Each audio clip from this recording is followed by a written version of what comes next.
셋째, 연구 과정과 결과를 보고할 때 타인의 연구 결과를 도용하여 저작권을 침해해서는 안 된다. 넷째, 연구 결과에 따라 정책 제안을 할 경우에는 그 내용이 사회 다수에게 악영향을 미치거나 비윤리적으로 사용되지 않도록 유의해야 한다. 연구 대상에게 연구 목적과 연구 방법을 자료 수집하기 전에 알려주어야 할까? 연구 시작 전에 알려주어 연구 결과를 훼손할 가능성이 있을 경우에는 자료 수집이 끝난 후 알려주어도 되며, 이때 연구 대상자가 허락하지 않을 경우에는 자료를 사용하지 말아야 한다.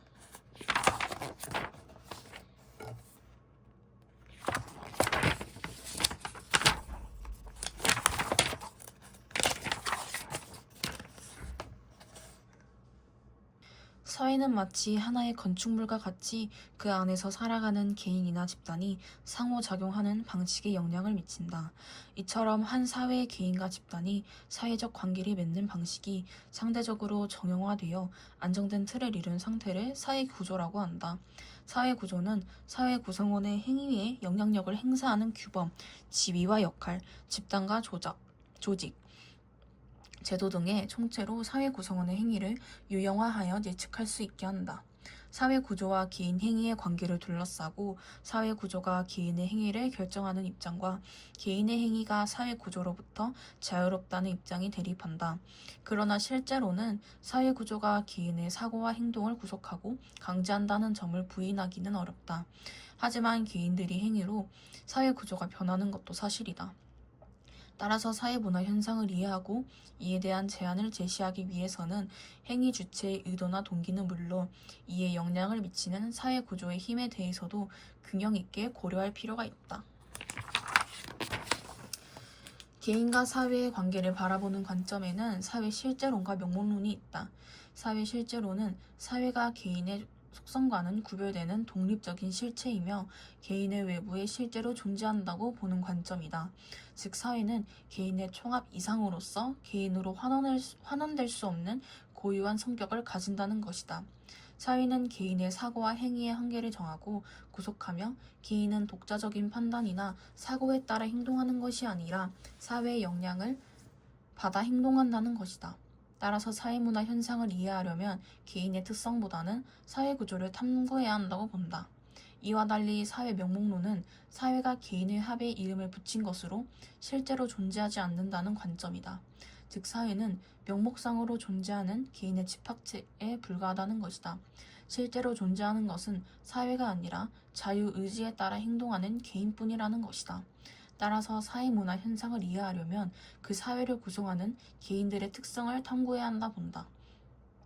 사회 실제로는 개인이 사회의 영향을 받아 사고하고 행동한다는 점을 잘 설명할 수 있다. 하지만 개인이 사회의 구속으로부터 자율성을 갖고 사회를 변화시킬 수 있는 존재라는 점을 간과할 수 있다.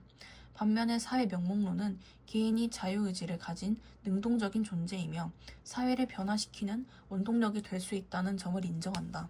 하지만 사회가 개인에게 미치는 영향을 간과할 수 있다.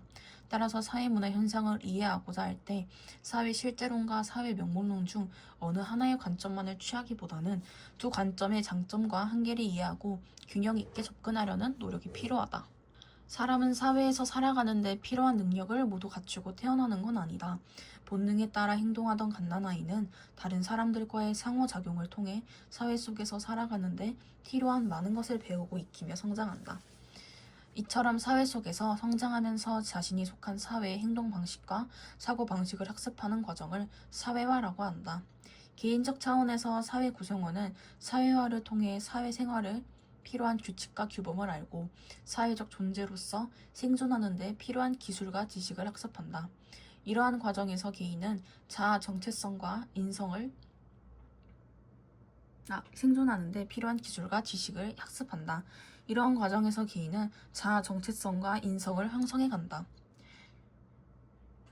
한편 사회적 차원에서의 사회화를 통해 새로운 사회 구성원이 기존 사회의 가치, 규범 등을 합습함으로써 한 사회의 지속성을 유지할 수 있다.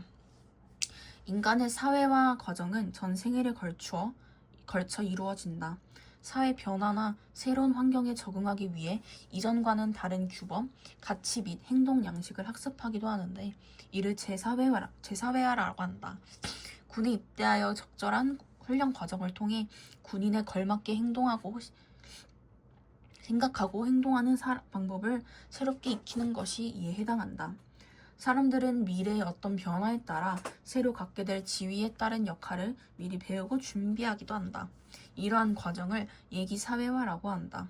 다른 나라로 이민을 가기 전에 그 나라의 언어와 문화를 미리 익히는 것이 이에 해당한다.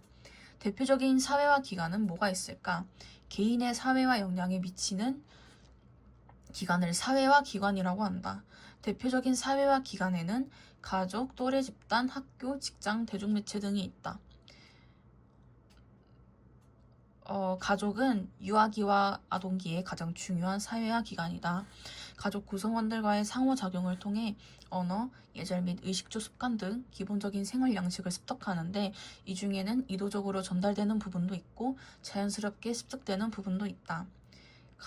또래 집단은 아동기를 거쳐 청소년기에 들어서면서 영향력이 커진다. 또래 집단과의 상호작용을 통해 집단 생활의 규칙을 습득하고 또래 문화를 공유한다. 청소년기에는 또래 집단과의 결속력이 자아 정체성 형성에 큰 영향을 미친다. 학교는 학생들의 발달 단계에 맞추어 사회 구성원으로 살아가는데 필요한 내용을 선별하여 가르친다. 학생들은 학교가 의도적으로 가르치는 지식, 태도, 기능 외에도 학교 생활을 통해 사회관계나 집단관계의 규칙 등을 자연스럽게 습득한다. 직장에서 개인은 직업활동을 수행하는 데 필요한 지식, 가치, 태도 등을 형성해 나간다. 현대사회는 기술의 발전 속도가 빨라서 직장에서 새로운 기기, 업무 방식 등의 변화에 적응하기 위한 사회화가 계속 이루어진다. 대중매체는 사회 구성원들에게 새로운 정보를 제공하고 변화된 삶의 방식을 소개한다. 이를 통해 사회 구성원들은 사회 공통의 행동 양식과 사고 방식 등을 배울 수 있다. 현대 사회에서는 대중매체의 역할이 더욱 중요해지고 있다.